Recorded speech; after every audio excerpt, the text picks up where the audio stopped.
right, yes, finals footy coming early, and wasn't it a beauty, a packed house in Newcastle, the battle for 8th spot. 14-6, the Knights getting the better of the Dolphins, and they are headed for finals footy. And Gal, all on the back of brilliant defence. It was awesome defence, yeah, the Knights. Look, the Knights did have a better defensive record than the Dolphins, so I did tip the Knights before the game, but the way they scrambled, the way they covered from the inside constantly was really, really good, really impressive defence. I actually spoke to the coach before the game and I asked him, what do they focus on? And he said, look, we want to be good everywhere but defence. When you get down to these bigger games, we've really narrowed our mindset to concentrate on our defence this week, and hopefully that shows today. Well, it certainly did. They were really, really good defensively, which won the game. It was that was the difference. They used a sideline really well, covered from the inside, as I said, and for the Knights to win a game on the back of their defence, it's not really something we know them for. So, yeah, well done. I thought it was a really good victory. I thought they were the better team the entire game, but I did think that no try was pretty critical. And I thought it was a ridiculous call. I sat here and spoke last week. I said, I hope we don't go to this semi-final series and be talking about the bunker and certain decisions it makes. Well, a week later we are talking about it, but anyway, that's life. But Caleb Ponga, he's the most dominant player in the competition. I think he's so critical for that side. Without him, look, it's a bit like Turbo, isn't it? But he's so good. He's unbelievable for them. He's just so chill. That's the thing. And creates. So this one, like, where's the gap? Where's the gap? There it is. He had 13 tackle breaks on the weekend. 13 tackle breaks, 2 try assists, 2 line break assists. He was unbelievable. He was so good. Wayne's on your team about the old bunker, Gus. Why are you coming to me on the bunker? How come Wayne can say it? Eh? How come Wayne can say it? Yeah, what happens if I you don't say know. it? He must have the ear of those that count.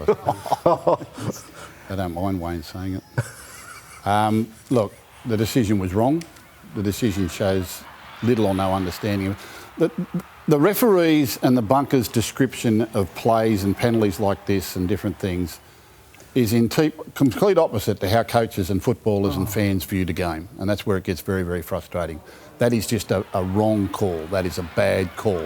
And if in the heat of battle they think that is an obstruction, then they surely know nothing about what obstruction really is. Well, that's my question. My question, do they know what the lead runner is trying to do there? Do they understand what a block play is trying to do? The lead runner runs at the inside shoulder of the 3 men, as they call it, which is the third man in from the wing. So the wing is the first man, centre's the next, then the third man is the halfback. They try to hold him up to create a 3-on-2 situation out the back, which is exactly what they did. Darling, Arthur and Martha sitting there, they've got no idea what you're talking about. No, I thought I explained it. Arthur and Martha have got no idea what you're talking about. You just called me darling. I know exactly what you're talking about. I know you know what I'm talking about, but okay. I know. Surely the bunker knows what Arthur just turned around to Martha and said, Darl, what's he talking about? Okay, well, surely the bunker knows what we're talking about. No, they don't, mate. Well, they've got it. That's ridiculous. What if that was a grand final? That is a try. It should have been a try. It was ridiculous. What has happened over the years, and this has been going on for 2 decades, what has happened over the years is that people in the media have bludgeoned the referees into giving us a black and white interpretation of the rules so that the media can understand it, because they're just like Arthur and Martha. They haven't got a clue either. So everyone wants a black and white interpretation because they're after this thing called consistency, which doesn't exist. Our game is not perfect, nor should it be. But that purely is not an obstruction. That is not even what the current interpretation from the referees is designed to penalise. It's just not. I'm with you. I absolutely agree. I was shocked that wasn't try yesterday. I actually. But nothing will come of it because the referees and the bunker are running their own race, mate. You look at everything that's happened in the game over the last few months, and we've talked about it. They're running their own race with this, all right? And there's no one to pull them up, and they have to.